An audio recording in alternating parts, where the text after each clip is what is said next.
احنا شو نقول؟ هذا القصف الكيمياوي والمواد السامة اللي عليهم، والقصف الكيمياوي قاعد يقصفوهم كيمياوي، مادة كيميائية، يعني قاعد تكتلهم، يعني حتى يشتم الهواء يموت. ليش؟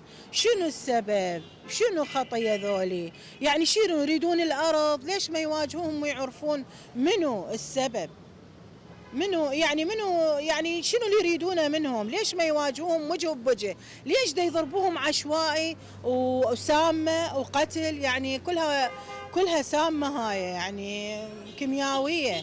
خطية هاي. وين تروح الأطفال النساء؟ كلها كيميائي، قاعد يستهدفوهم كيميائي، استهداف كيميائي. عمي يا حكومة يا دولة، انتبهوا شوية، انتبهوا على الحدود، باوعوا على ذول الأبرياء، هذول همين عراقيين، هم راجعين إن خطية أطفال ونساء. وشكرا.